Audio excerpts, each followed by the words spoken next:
को अगर तू बड़ो है गयो और तो में ज्यादा योग्यता आ गई, कहीं तू हमसे दूर है गयो तो तेरे वियोग में हम कैसे रहेंगे, तू इतना प्रेम मत करे कर।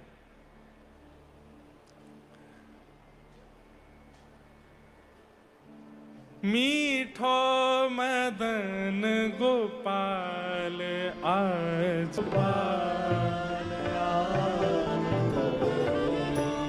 ठाकुर जी दही को मटका लेकर के बैठे हैं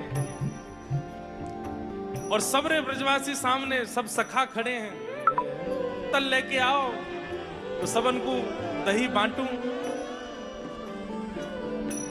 ठाकुर जी दही निकाल करके और नेक देखें, ब्रजवासी के लाला तू नेक या को भोग लगाए दे। तो ठाकुर जी नेक चाट चाट के सबन को देते जा रहे हैं और सब पाए रहे हैं और प्रेम से कह रहे हैं, बोले लाला ऐसो दधी हम कबहू न चाखो, ऐसो दधी हम कबहू न चाखो, ऐसो दधी हम कबहू न चाखो, ऐसो दधी हम कबहू न चाखो।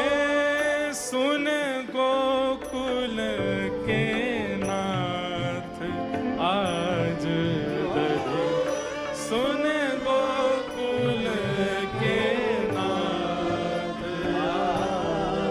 हे मीठो मदन गोपाल आज दधी, मीठो मदन गोपाल।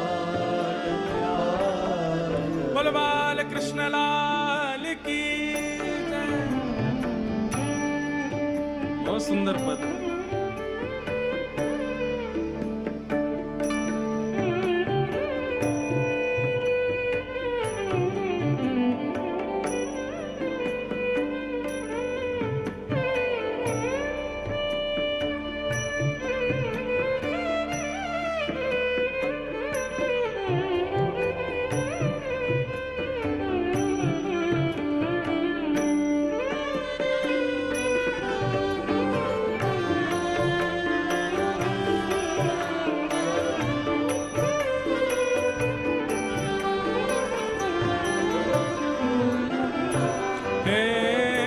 भावत मोहे तिहारो झूठो, भावत मोहे तिहारो झूठो, भावत मोहे तिहारो झूठो,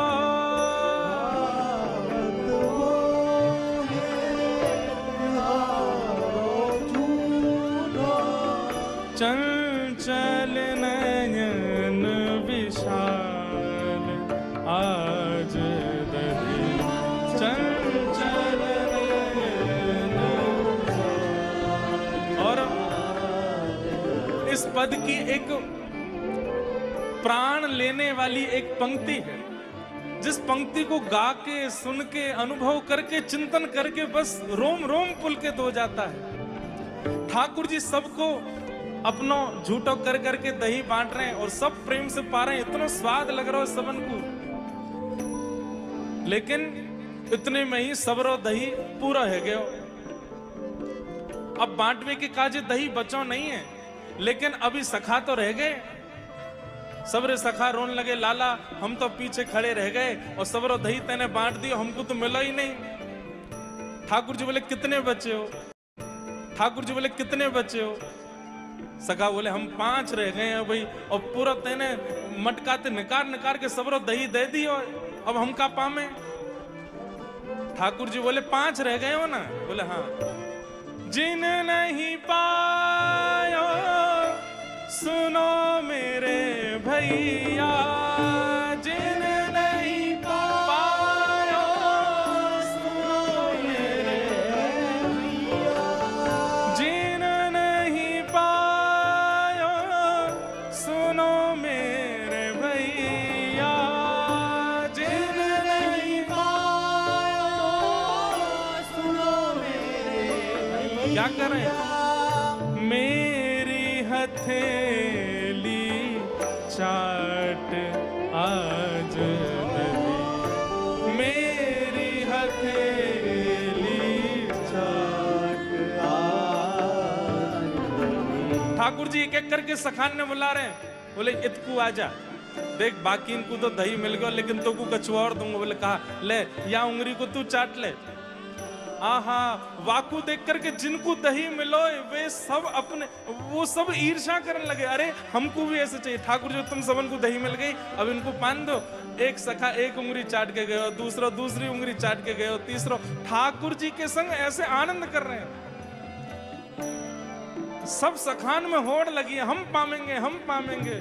जो नहीं पायो सुनो मेरे भैया, जो नहीं पायो सुनो मेरे भैया।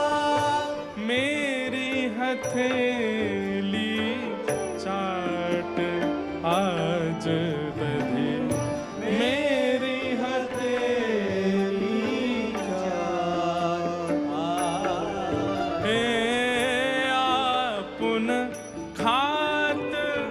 खवावत ग्वालन, आपुन खात खवावत ग्वालन।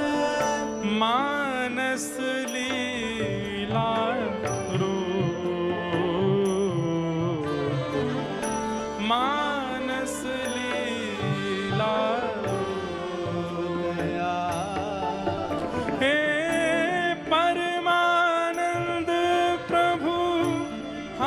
सब जानत। परमानंद प्रभु हम सब जानत। तुम त्रिभुवन के भूप आज दही, तुम त्रिभुवन के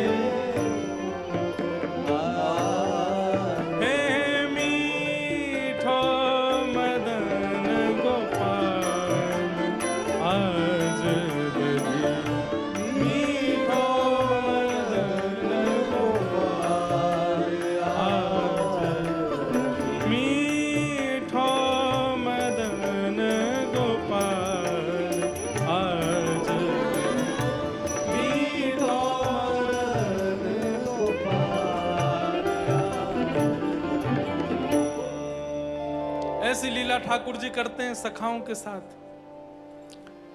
आपुन खात खवावत सखन को, मानस लीला रूप। परमानंद हम सब जानत, तुम त्रिभुवन के भूप। अरे हमारी भी कितनी भी मित्रता हो किसी के साथ, हम ऐसे थोड़ी कहेंगे ले भैया हमने दाल चावल घोल दिए, ले उंगली चाट ले तू। हम ऐसा कभी ना कर सकें। कितना भी घनिष्ठ मित्र हो उसको अपनी थाल में भी चलो खिला लिया आपने, पर अपने हाथ को कैसे दे दोगे? पर ठाकुर जी की मित्रता देखो, सखत्व देखो और ये प्रेम देखो। इसको देख करके आकाश में ब्रह्मा जी की बुद्धि घूम गई। बोले ये परमात्मा नहीं हो सकते, ये भगवान नहीं हो सकते। हम लोगों के लिए इतने आचार विचार बना दिए, हम लोगों के लिए इतने नित्य नियम बना दिए, शुद्धता अपरसता जाने क्या क्या सब भाव प्रकट कर रखे हैं। नहाओ धो 3 बार संध्या करो, गायत्री ये करो, आदि आदि करो, तब जाकर के इनके स्पर्श के अधिकार मिलते हैं। यज्ञोपवीत संस्कार हो, शुद्ध कुलीन ब्राह्मण हो, तभी जाकर के स्पर्श मिलता हो। खुद देखो ग्वाल बालन के संग बैठे हैं, ग्वारियान के संग बैठे हैं, उनके मुंह पे लगी कढ़ी चाट रहे हैं, अपने हाथ में दही लेकर के उनको चटा रहे हैं। ये परमात्मा है भैया। एक बात हमारी सुनियो, ठाकुर जी हैं, उनने भले ही सबरे नियम बनाए हैं, आपको नियम पालन करना है।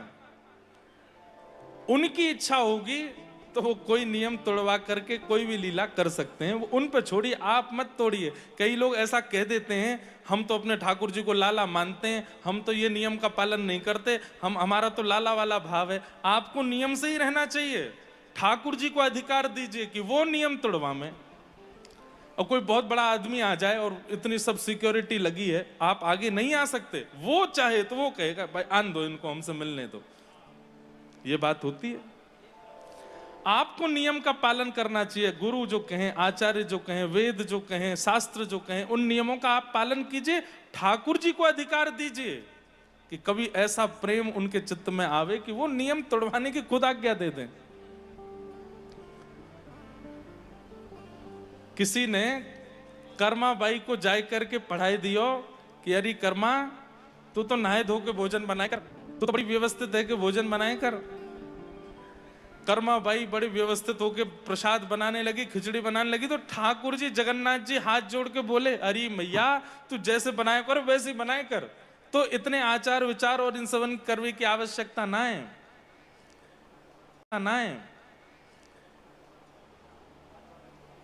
नियम से सबको रहना चाहिए। ठाकुर जी को अधिकार दीजिए कि ठाकुर जी कोई नियम तोड़वा में। एक बार श्रीनाथ जी के मंदिर में तानसेन गाने के लिए आया। तानसेन का स्वभाव है कि वो पान खा के गाता है।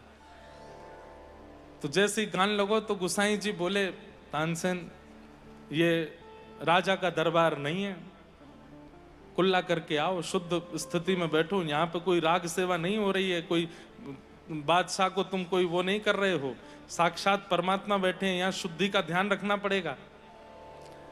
तो तानसेन उठ करके गए, मुंह हाथ धो करके फिर से आए, बैठे, गान लगे। जैसे ही तानसेन ने गाना शुरू किया, सामने खड़े श्रीनाथ जी को झोंके आने लगे। आंख बंद करके ठाकुर जी कभी इतकू जामे कभी उतकू। गोसाई जी ने देखो श्रीनाथ जी सो रहे हैं, पर्दा कियो, जय जय कहा भयो। बोले जी पहले तो बढ़िया गा रहा हो, अब या के गायन में मुझको आनंद नहीं आ रहा है, मुझको तो नींद आ रही है। जय जय पहले पान दबाई के गा रहा हो, बोले या तो को पान खा के आवे को फिर गावे को। तानसेन गए, गुसाई जी बाहर आए, बोले सुन भैया तू जो पान खावे वह खा के आ। बोले आपने तो मना किया था। बोले हमने मना कियो, हम तो आचार्य की वाणी, सब शास्त्र की वाणी, सब बात कहें भैया, जो आचार विचार है, पर उनकी इच्छा है तो वह के आगे कैसे कह सके। वो कह रहे खा के आ। तानसेन पर पान खा के आए, जैसे गाने लगे सोई ठाकुर जो, हाँ अब बढ़िया लग रहा हो, अब याद को ऐसी गावे। तो आपके अधिकार में नहीं है नियम तोड़ना, आपके अधिकार में नहीं है अपनी मनमानी करना। ठाकुर जी को अधिकार दीजिए, ऐसा प्रेम प्रस्तुत कर दीजिए, ऐसी सेवा कर दीजिए कि ठाकुर जी के अधिकार में आ जाए। वो कहें कि नहीं तुम इसको मत करो, तुम तो ऐसे ही आओ हमारे पास, आपके अधिकार में नहीं। ये सब सखा भी ठाकुर जी के, ये भी सब बड़ा ध्यान रखते हैं। ठाकुर वर्णन आता है एक जगह कि जब अक्रूर जी महाराज ठाकुर जी को लेने आए तो ठाकुर जी गैया चरा करके जा रहे थे और निकल चुके थे। तो अक्रूर जी महाराज जब देखने के लिए जाते हैं तो रज में क्या पाते हैं, एक तरफ तो सब ग्वालान के चरणन के निशान हैं और एक तरफ गैयान के खुरन के चिन्ह हैं, और उन गैयान के खुरन के चिन्ह में बीच में छोटे छोटे छोटे छोटे ठाकुर जी के चरण चिन्ह हैं। मतलब ये ग्वाला भी जब ठाकुर जी गैया चराते हैं तो थोड़े इतर होके चलते हैं, नहीं ठाकुर जी थे ऐसे दूरी से बना के चले। एक दिन ठाकुर जी बोले, अरे मधुमंगल सीदामा तनसुखा मनसुखा सबरे आओ संग चलो। ना लाला हमने दूर है कि चलेंगे। बोले क्यों? वो लाला तू जब पाम धरे और पाम धर के बाद उठावे ना, वाके बाद वह रज में जो आकृति बने हुआ देखवे में हमको बहुत सुख मिले, और वहां पे अपने चरण धरवे को हमारो मन ना होवे, या हमारे लाला हम तो इतर हो के चलेंगे। इतनी मर्यादा तो सखा भी रखते हैं ठाकुर जी के।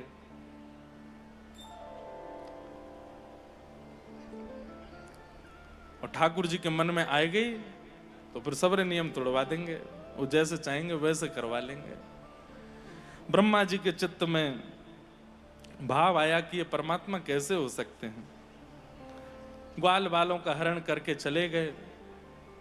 ठाकुर जी ने देखा ग्वाल बाल सब हमारे कहाँ गए, तो पता चला कि ब्रह्मा हरण करके ले गए। तो ठाकुर जी ने अपने स्वरूप से ही समस्त ग्वाल बालों को प्रकट कर दिया। 1 वर्ष तक ठाकुर जी ही ग्वाल बाल बनकर के ब्रज में विचरण करते रहे। यहां ब्रह्मा जी के चित्त में आया कि मैं देखूं तो सही कि वो भैलूपिया कृष्ण व्याकुल हो रहा होगा अपने ग्वाल बालों के विरह में। नीचे आकर के जैसे ही देखने लगे तो क्या देखा, जिन ग्वाल बालों का हरण करके ले गए वो सब तो विचरण कर रहे हैं, वो सब वैसी लीला कर रहे हैं जैसे पूर्व में थी। ब्रह्मा जी समझ गए, बोले एक व्यक्ति की दूसरी कृति बनाने की सामर्थ्य तो मेरी भी नहीं है, जुड़वा बालक भी होते हैं तो थोड़ा अंतर तो होता है। एक जैसा दूसरा स्वरूप बनाने की सामर्थ्य तो ब्रह्मा में भी नहीं है, एक जैसी दूसरी कृति बनाने की सामर्थ्य तो केवल परमात्मा है। जो ग्वाल बाल हरण किए वे तो ब्रह्मलोक में है, ये नीचे कैसे आ गए? निश्चित ही ठाकुर जी की कृति है। मुझसे अपराध हो गया है और मुझे क्षमा मांगना चाहिए, पर क्षमा ऐसे कैसे मांगूं? ग्वाल बालों को लाके अर्पित करके फिर क्षमा मांगूंगा। ब्रह्मा जी जैसे ही ब्रह्मलोक की तरफ मुड़े, यहां ठाकुर जी ब्रह्मा जी से पहले ही ब्रह्मलोक पहुंच गए और ब्रह्मा जी बन करके गए, और ब्रह्मा का रूप धारण करके ठाकुर जी गए और जाकर के द्वारपालों से बोले, आजकल हमारे बहुत बेलूपिया घूम रहे हैं, कोई दूसरा ब्रह्मा आवे तो आप उसको भगा देना यहां से। ठाकुर जी जाकर के ब्रह्मलोक में बैठ गए। अब असली ब्रह्मा जी जब पहुंचे, द्वारपालों ने रोक दिया। ब्रह्मा जी बोले, आप हमें क्यों रोक रहे हैं? बोले, हमें पता है तुम बेलूपिया हो, असली तो भीतर बैठे हैं। ब्रह्मा जी बोले, भैया दूसरा ब्रह्मा बनने की सामर्थ्य भी केवल उन्हीं में है।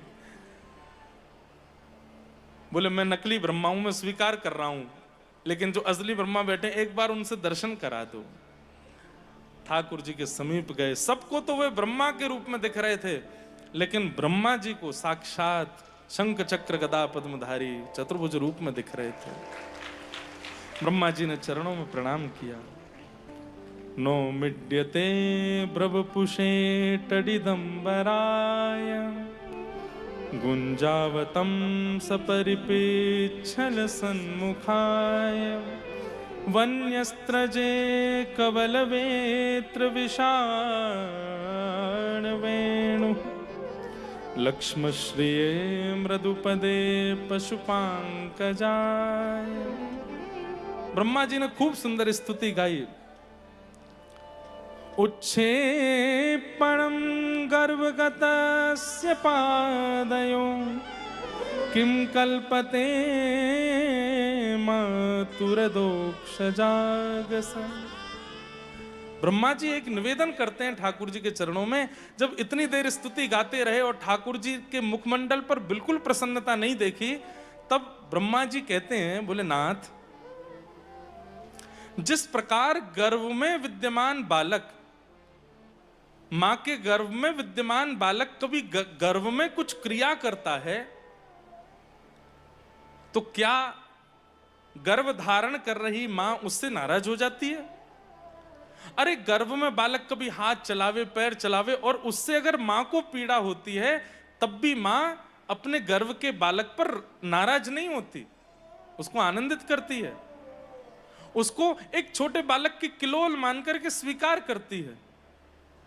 हे नाथ, ये पूरा विश्व आपके गर्भ में विद्यमान है, और इस पूरे विश्व के साथ साथ ये ब्रह्मा भी आपके गर्भ में है। नाथ, यदि मुझसे थोड़ा सा अपराध बन गया तो आप उससे नाराज क्यों हो गए? अभी तक मैं अपनी फेवरेट थी, लेकिन अब Spotify मिक्स है। Add mix to anything and get a playlist made for you. क्यों हो गए? कृपा करिए नाथ, मुझसे नाराज मत होइए। ब्रह्मा जी ने स्तुति गाई, पर ठाकुर जी ने ब्रह्मा जी को क्षमा नहीं किया। बहुत सुंदर स्तुति प्रकरण है। फिर ब्रह्मा जी ने एक दो प्रश्न भी किए हैं यहां पर। ब्रह्मा जी कहते हैं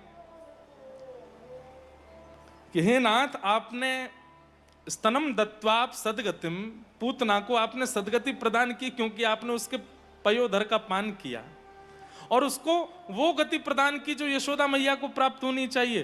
पर मैंने इतने दिन तक ग्वाल बाल बछड़ा बछिया सबका हरण किया, और इतने दिन आप ही ग्वाल बाल बछड़ा बछिया बन करके रहे। इन रूपों में आपने कितनी गैयाओं के पयोधर का पान किया, थन का पान किया। छोटे छोटे ग्वाल बाल हैं, उन सबके भाव से गोपीन के साथ भी आप बाल भाव से रहे हैं। अब नाथ, इतनों को कैसे आप यशोदा मैया की गति प्रदान करेंगे?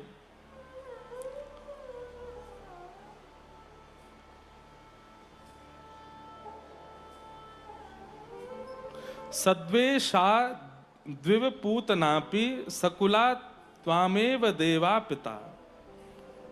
वर्णन करते हुए यहां पर कहते हैं कि आप उनको जब मातृगति प्रदान कर सकते हैं केवल पयोधर पान करने पर, तो इतने गोपियों पर आपने कृपा की, इतनी गैयाओं की आप बछड़ा बछिया बने, इन पे भी कृपा करेंगे, इनको कैसे मातृगति प्रदान करेंगे? ठाकुर जी ने इसका कोई उत्तर नहीं दिया, क्योंकि ब्रह्मा जी के कृत्य पर ठाकुर जी कुछ कहना ही नहीं चाहते। और किया क्या है ऐसा ब्रह्मा ने? बोले जो हरि को भज रहे थे, जो हरि के प्रिय थे, उनको दूर करने का कार्य किया, इसलिए ठाकुर जी को प्रिय नहीं लगा। इसलिए कुछ भी करिए, कोई भी अपराध आपसे बन जाए, सब पर ठाकुर जी क्षमा कर देंगे। लेकिन कभी किसी भगवत वैष्णव को आपके कृत्य के कारण ठाकुर जी से दूर होना पड़ा, ठाकुर जी कभी क्षमा नहीं कर पाएंगे। इसलिए कभी कृपा करके वैष्णव अपराध मत कीजिए, किसी भक्त का अपराध मत कीजिए। ठाकुर जी अपनी सेवा में हो रही त्रुटियों से कभी नाराज नहीं होते, लेकिन अपने भक्त के किसी भी अपमान को ठाकुर जी स्वीकार नहीं कर पाते। इसलिए कृपा कीजिए, भय केवल एक से रखिए, भगवत भक्त, उसका कभी चित्त से भी हमारे अंदर में कभी अपराध भाव ना बने, ऐसी क्रिया करो। और कथा तो बहुत है, हमारा मन है कि श्री गिरिराज उत्सव तक कथा कह दें, फिर उसके बाद की क्रम महाराज जी आप कह करके श्रीमद् भागवत जी का विश्राम कर दें, या फिर आपकी आज्ञा होगी तो फिर जो शेष रह जाएंगे फिर आएंगे श्री रेवासा जी में, फिर से सेवा कर देंगे। करने तो आएंगे हम, चाहे जब भी आए ना, बड़े बूढ़े से है कि आएंगे, आते रहेंगे बीच बीच में। बड़े बूढ़े मतलब बहुत ज्यादा बड़े बूढ़े नहीं, एक और आनंदित होकर के फिर आएंगे, फिर सेवा करेंगे।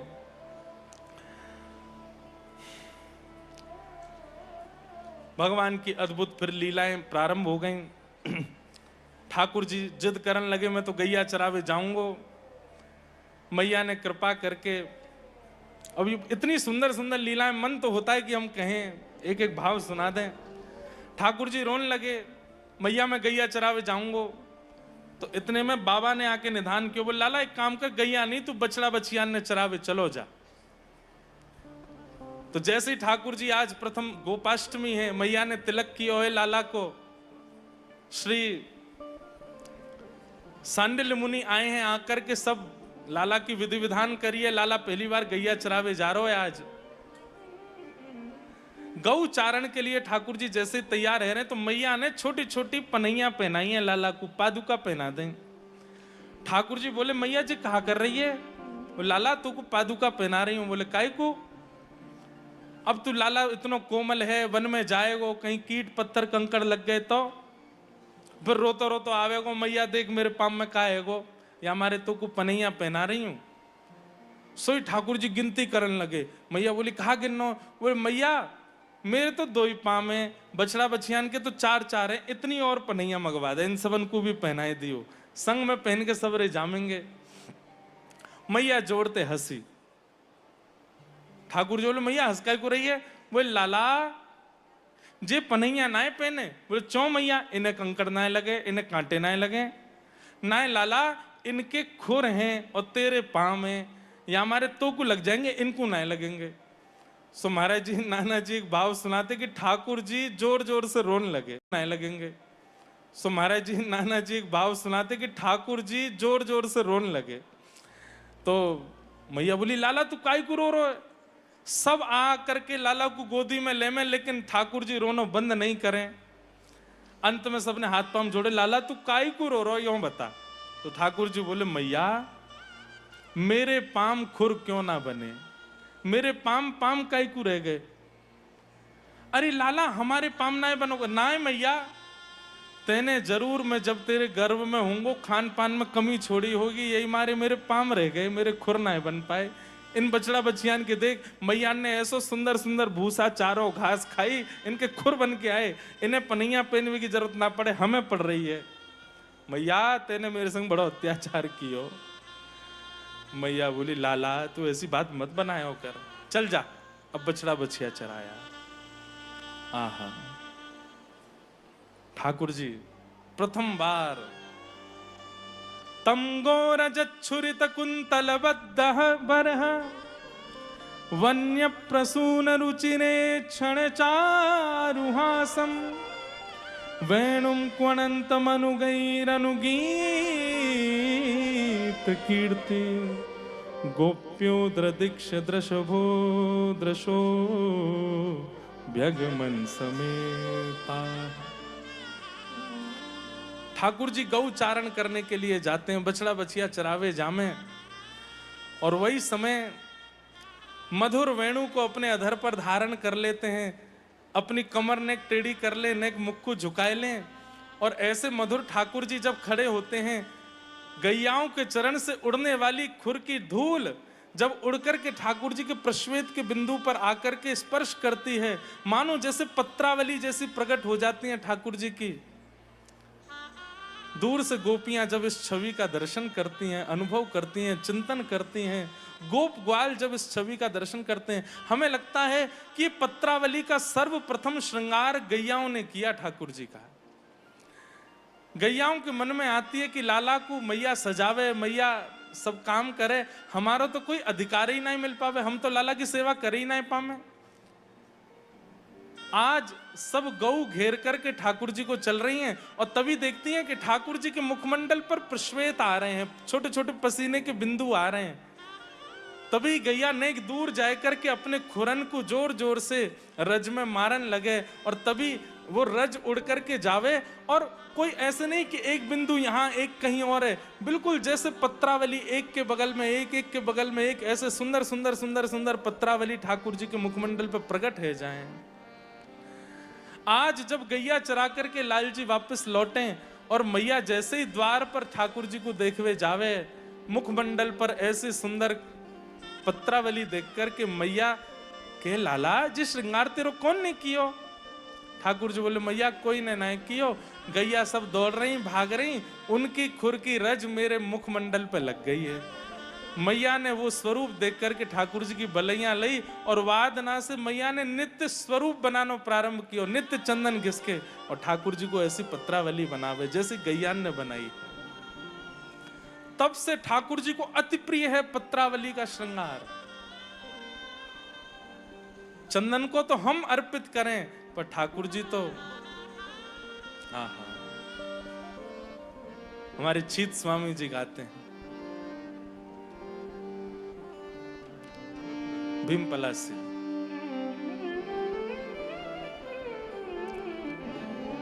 आगे गाय पाछे गाय, आगे गाय हे आगे गाय पाछे गाय, आगे गाय पाछे इत गाय उत गाय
ये शब्द सुनने लायक है। इन गैयाओं के बीच चलते फिरते और रहते हुए ठाकुर जी को इतनो प्रेम है लगो। वैकुंठ बिसरायो,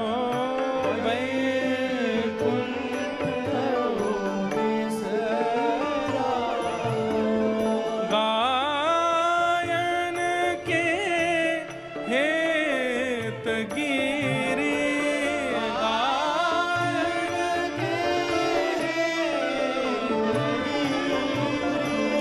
कर ले उठायो, कर ले उठायो।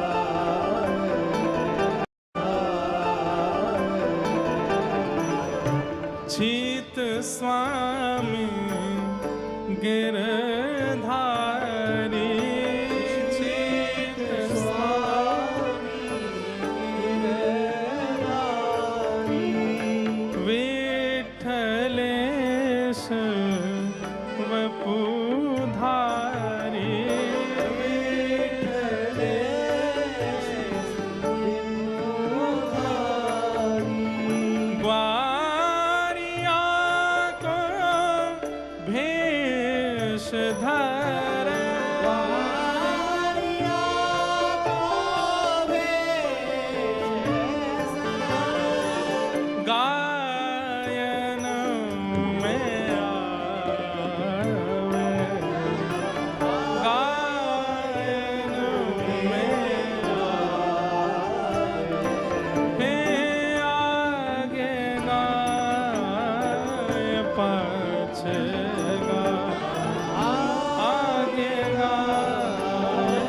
पाछे गाय, आगे गाय पाछे गाय, आगे गाय पाछे गाय। गौचारण ठाकुर जी करते हैं। चीत स्वामी जी वर्णन करते हैं ठाकुर जी को कितनी प्रिय है गैया। ठाकुर जी की लीला चल रही है। धीरे धीरे गैया चराने के लिए ठाकुर जी वन में जाते हैं और वन में जाके वेणुनाद करते हैं और उस वेणु ध्वनि को सुन करके व्रज वनिता गोपियों को वेणु ध्वनि सुनती हैं और नेत्र बंद करके अपने अपने भवनों में ही कृष्ण दर्शन होने लगता है। ऐसे वेणु गीत का यहां पर भाव प्रकट किया। ठाकुर जी दूर वन में वेणु कैसे बजा रहे हैं, उस समय क्या व्यवस्था है, किस वृक्ष के नीचे बैठे हैं, किस श्रृंगार में हैं, ये सब गोपियों को अनुभव होने लगता है। बहुत सुंदर है वेणु गीत। अक्षवताम फलमिदम न परम विदाम।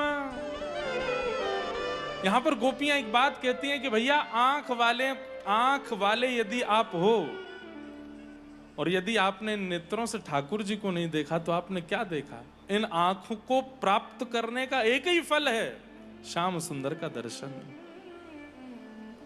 इसलिए बहुत सुंदर वेणु गीत है। एक बार महाराज जी अवसर मिला था 3 दिन का जयपुर में कनक वृंदावन, वहां गोविंद देव जी पहली बार विराज, वहां 3 दिन वेणु गीत का भाव रखा था। इतने सुंदर सुंदर भाव हैं। सबको प्रणाम करते हैं। ठाकुर जी की वंशी तो बज रही है भैया, पर अनुभव कितने इनको होवे। ये वक्ता कौन है? ये वंशी ही तो हैं। ये जब अपनी वाणी से बोलते हैं, अगर उस समय केवल ज्ञान दिखाई देता है, केवल शब्द सुनाई देता है, तो आप पर अभी गोपी भाव में आए नहीं।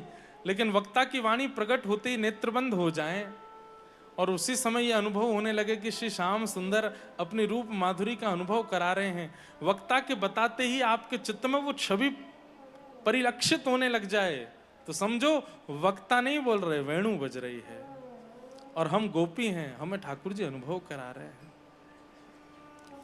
मथुरा की गोपियों पर ठाकुर जी ने अनुग्रह किया। यहां सब ब्रजवासी 56 भोग तैयार कर रहे हैं। ठाकुर जी गैया चराए करके लौटे, आए करके जैसे ही देखी कि महाराज देसी घी की सुगंधी आ रही है, सबन के घर में सुंदर पकवान बनाए जा रहे हैं। ठाकुर जी इतने में ही भवन में प्रवेश किए।